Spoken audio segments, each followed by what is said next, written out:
যে মামলাটা এখানে আসে তারপর থেকে আমরা সাক্ষী দিয়ে সাক্ষীরা যারা প্রত্যক্ষদর্শী যারা সাক্ষী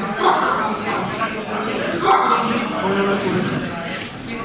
আমরা আদালতের রায় দেখছি যে শুধুমাত্র 4 জনকে তারা ডেথ পেনাল্টি দিয়েছেন, তার মধ্যে পলাতক একজন আসামি তারা খালাস দিয়েছেন। আমরা এই বিষয়ে পুরোপুরি সন্তুষ্ট না, কিন্তু আমি কৃতজ্ঞতা জানাই এই মামলার যারা সহযোগিতা করেছেন আমাকে, মাননীয় আদালত, চট্টগ্রামের আদালত এবং সুপ্রিম কোর্টের আদালতের যারা আইনজীবী আছেন প্রত্যেকের আমি কৃতজ্ঞতা জ্ঞাপন করছি। মামলার মধ্যে যিনি সাক্ষী বলেছিলেন উনি 18 জন আসামির নাম দিয়েছিলেন, কিন্তু পরবর্তীতে চার্জশিট দিয়েছে 8 জনের ভিত্তিতে। সেই 8 জনের মধ্যে আজকে বিজ্ঞ আদালত সাক্ষ্য প্রমাণের ভিত্তিতে 4 জন আসামিকে খালাস দিয়েছে। সেই 4 জন আসামির মধ্যে আমার আসামির নাম হচ্ছে তহিদুল ইসলাম আরাফাত এবং আজাহারুল ইসলাম ছোট, যাদেরকে এই মামলায় আটকানো হয়েছিল শুধুমাত্র জায়গা সম্পত্তির বিষয় নিয়ে তাদের মধ্যে বাদী এবং মধ্যে আসামি পক্ষের মধ্যে।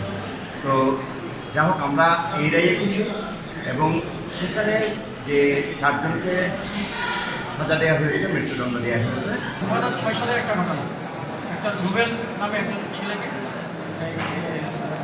স্থানীয় কিছু প্রভাবশালী লোক ওনারা নৃশংসভাবে কুপিয়ে এবং গুলি করে হত্যা করেছিল, যার পরিপ্রেক্ষিতে টিমের মা 18 জনকে অভিযুক্ত করে একটা এফআইআর করেছিলেন কক্সবাজার।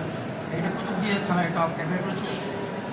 এখানে একটা ইনভেস্টিগেশন, যখন পুলিশ ইনভেস্টিগেশন করে টোটাল 8 জনকে দোষী সাব্যস্ত করে একটা চার্জশিট প্রদান করেছে। আমাদের স্টেটের পক্ষ থেকে আমরা টোটাল 21 জন সাক্ষীর মধ্যে আমরা টোটাল 15 জন সাক্ষীকে আমরা আদালতে উপস্থাপন করেছি। তার মধ্যে 3 জন সাক্ষী ইতিমধ্যে মৃত্যুবরণ করেছে এবং 2 জন সাক্ষী অসুস্থতার কারণে ওনারা আদালত আসতে পারেনি এবং একজন সাক্ষী দেশের বাইরে আছে।